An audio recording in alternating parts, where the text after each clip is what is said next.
Terrific Tuesday, my Move the Chains audience. We are back. New edition. How are we doing? Hope we're doing well out there tonight. I'm recording this right now. I didn't really have a lot to talk about, but since we got so much coaching changes and movement and all that stuff, I figured I'd dive into it today. Kind of break down each team, what's going on, what they got to do to fix this damn problem. It was Black Monday yesterday, as it always is around this time of the month, right after the season's over. I'll give you guys my take. Gerard Mayo let go. Antonio Pierce let go by the Raiders. I'll get to that tomorrow. And then Titans obviously going through some changes. They let go of Frank Carthon, the general manager, after 2 years. So let's just dive into that, okay? So I wanted to start off with the Patriots yesterday. I know they got fired yesterday, and today I need some time to think. So here's my take on the Patriots situation. That was a bizarre thing to happen. Listen, the Patriots, we're going to have some struggles this year. I said it before the year. I did pick them to finish fourth just because I didn't know about the quarterback position. Brissett, you didn't play May right away. When Ray obviously looks like a superstar in this league, keep developing around him. But it just kind of had some missteps. And I kind of felt like I watched Belichick light. And what I didn't understand was, they said in the contract, Gerard Mayo, I was reading this today from Tom Curran, who covers Boston. I like him on Dan Patrick today. And Albert Beer was talking about it, Monday Morning Quarterback. And I was kind of getting some different nuggets and stuff. And they had in his contract, like, he's a successor.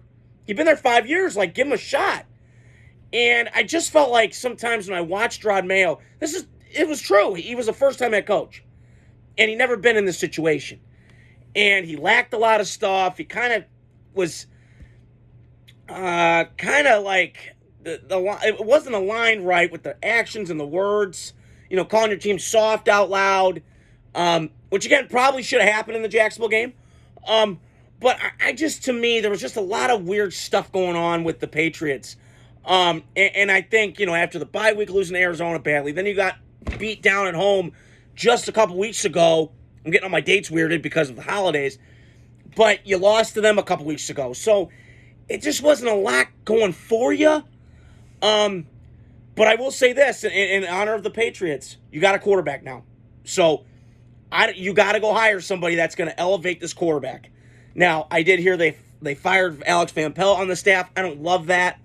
Obviously, Alex Van Pelt has success in Aaron Rodgers up in Green Bay. He got Drake May to play at a really, really good level this year with nothing. I mean, I was thinking about this tonight. And you give Drake May, Caleb Williams weapons, plop them from Chicago, New England, and you give Drake May, Caleb Williams, Drake May's weapons. What a difference, okay? Now, here's the good news for New England also.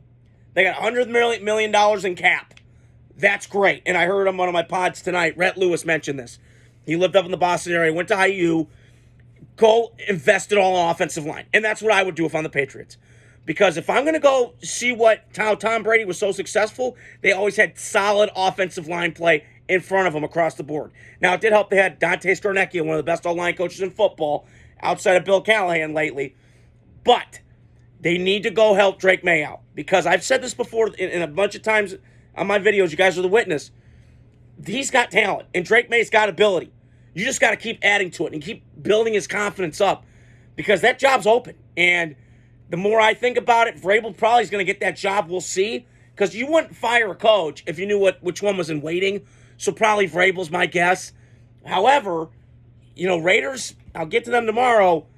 They got a decision to make. Because you just fired Pierce. I told my dad tonight, I said, I'll get more into it tomorrow. But you lose 8 in a row in this league. And it didn't look great. Like, it's time to go. And interesting offseason for the Raiders, but I'll get to them tomorrow. But New England's got a lot of good things going for them. But I don't think the crap's on what they're doing. I think they just rode in this high of 20 years. And listen, I would be too. If I was winning for 20 years and then the carpet kind of got rubbed out of me, like, I don't know how I would react. Because I've been so used to winning and so used to shit that it kind of, when you get sucker punched, it's a different feeling. So I do think New England is in this good spot. They got the 4th overall pick. They have a quarterback now. They got $130 million in cap. So there's a lot of good things to build on in New England with this team. So just to recap that situation, I think New England, they got some building blocks to work with Drake May, but you got to do a better talent evaluation. They have not drafted well, and this stems from Belichick. I'm not trying to pick on him, but it is true. There's a story out, and I heard it, I think, from Seth Wickersham, or who writes books. Hey, scouts, yeah, go fuck yourself. I got it from here. So, a little goes a long way with Bill and personnel. So, the other team I wanted to touch on, and it's great having you guys in tonight. I had my list here because there's been so much noise going on, movement going on with Black Monday. Titans fired the general manager, Rand Carthon, and listen, I am a big Will Levis guy. I was in college, even though I saw some of the red flags, but didn't really look at the talent more. And I think Will Levis is on his last leg in Tennessee, is my guess. They're moving into a new stadium, I heard today. So they're trying to sell PSLs or DSLs, whatever the term is. And they need some shiny new toy. They got the number 1 overall pick. My guess is it's probably one of these quarterbacks. You could run it back with Levis for another year. You drafted Latham. I just think the Titans also, they kind of missed their window because they had that Michael Penix, and Bo Nix has been balling, and you just got a lot of things going, and you didn't take them. You took Will Levis. So you kind of missed your window last year. 2 years ago, you took Will Levis. Okay, got it. It wasn't a great quarterback class. Last year was great. Kind of reminds me of 2020 with Burrow, Herbert, Tua, all those guys.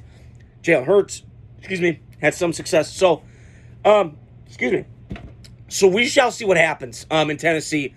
But the cupboard, they played hard this year. And their defense played hard. I watched a couple games of them this year. The Packer game, like I mentioned earlier. I just feel like, to me, it stems back to Will Levis. And I know Brian Callahan. I don't know him personally. Now, again, I still don't know. They just made some bad decisions on the Titans' end. Letting go of Vrabel. Who I was talking to my Uncle Marcelo about it. And he's like, they love Vrabel. And I do too. Got them respectable for kind of a dormant franchise. There's not a lot of Titan fans I know outside the ones that live in Nashville. So, we shall see. But we'll see what happens with Tennessee. I think they're going to probably take quarterbacks, my guess. Are they going to fall in love with Cam Ward? Are they going to fall in love with, Shador? We'll see. This kind of draft year kind of reminds me of that 2022 class with Kenny Pickett. It's like Kenny Pickett and a bunch of guys.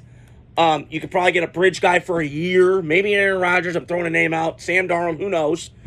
And ride that out and then get your guy. So to kind of fall in place when their contract's up after that year that you sign Darnold or Aaron Rodgers. I'm just throwing an idea out. So we'll see with the Titans. They got some players. There's no doubt about it. Jeffrey Simmons, Sweat on the D-line, Ridley. They got Tony Pollard at running back. They got some pieces I like with the Titans, but just a kind of a mishmash of stuff, and they're not really all aligned in the right direction.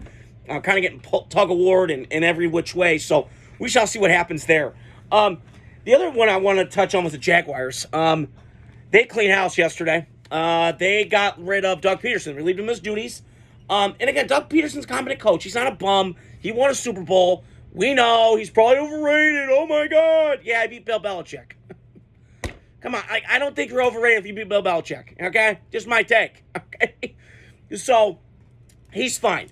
The Jaguars' biggest problem, and I said this is why I don't think this job. Now, again, it's got a bunch of blue chip players on it and got some players. This is, the Titans kind of similar like this. They have players, but the organization's kind of weird. Now, Titans have had more success than Jacksonville. Let's just be honest. But I kind of see it the same way, who's driving the bus? Is it the owner? Is it the general manager? We don't know. So, I look at Jacksonville, and you kept Balky? Come on, what have we done? What has he done? I'm thinking about this tonight. We know he won in San Francisco. Okay, that's a given. San Francisco's been well run, and they've had great players for my whole life. It feels like they have. Although, old-timers, like my dad and those people, that generation grew up when they were dominant, and it was kicking ass and taking names like the Bulls in the 90s, or how the WWE, which I'm representing right here. I got some more t-shirts coming in. I've been hooked. I will say, though, I do think the Titans and Jaguars are similar, but Jaguars screwed up. They paid Trevor Lawrence way more than he should have been paid after the playoff game. And I've said it before with Trevor, like, he's never going to be it. I've seen enough. He just kind of teases you. He's kind of reminds me of a Will Levis kind of falls in this. Like, the talent's really good, but it's just from game to game, you don't know. Very inconsistent. And so I don't know what Jacksonville. There's a lot of moving parts there with Jacksonville. I like the pieces. I do. But I just don't know. And a lot of these jobs are going to come down to who's the coach and what you're going to do. So, a couple other ones I want to touch on. The Bears. I don't know. The Bears one is just fascinating to me. They could go Vrabel. I wouldn't hate it. Flores could move in the division and go to the Bears.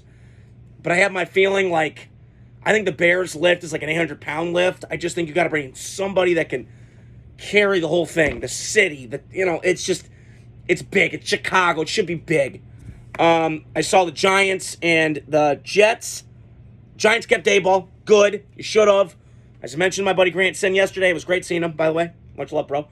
I was talking to him, and I agree with him that he got Daniel Jones to a playoff game. So he's not a bum, okay? I know Daboll this past year has kind of sucked, and I get it. But let's not remind you people, like, just 2 years ago, they were right there. They're playing hard. Like, Brian Daboll, we can argue, like, if he's a great offensive coach. I don't know. But I like Daboll. And he lost a lot of weight. He looks good. He looks clean. He looks great. So, I think the Giants, and again, they still fucked up to me, giving Daniel Jones all that money, guaranteeing him, not franchising the right guy. They fucked up. I mean, this is what happens. You fuck around, you're going to find out. You shit in your own bed. You got to lay in it. So, I just think the Giants, they did the right thing by keeping Daboll and Shane. Although, in my opinion, I would have kept Daboll, not Shane, because Shane's just done some bad drafting, not really developing the talent level that they should. Look, we know you drafted Malik Neighbors. Anybody that their grandma would have known that guy's a great player, okay? Now, again, he's too much diva this early in his career. I don't love that. I feel like a 40-year-old get off my lawn guy, but I'm not wrong. Like, you haven't proved it. Like, you haven't done enough to be a diva, okay? Debo, those guys, pelts in the wall, okay, be a diva, whatever. I'm not a fan of it, but whatever. So, and then the Jets, they're just the same old. I don't know what they do. I think they bring back Rex Ryan. Like, that would be my play. Bring a general manager in. I know they're trying to get Rick Spielman in, some guys in there. Because I think Rex Ryan just fits. And I think that he said it perfectly. Like, I think that you just have to fit a city. You have to fit a culture and know the fan base. And I feel like Vrabel would do that with New England, and Rex Ryan would do it with the Jets. And I just feel like it would be just such electricity in the air and a little nostalgia for both franchise Jets and Patriots. So that's all I want to talk about tonight. Black Monday, very crazy, wacky stuff going on. I will keep you guys posted. Probably there's more shit going on. Excuse me. But stay tuned throughout the week. I got more content coming. We got great weekend of football, college football Thursday night, Notre Dame, Penn State. Let's go. Here come the Irish. I'm ready for it. And this weekend, Packers, Eagles, 2010 rematch. Let's go. I'll give you guys my reactions to that this weekend coming up. Stay tuned throughout the week. I got more content. Have a great night. Terrific Tuesday. Adios.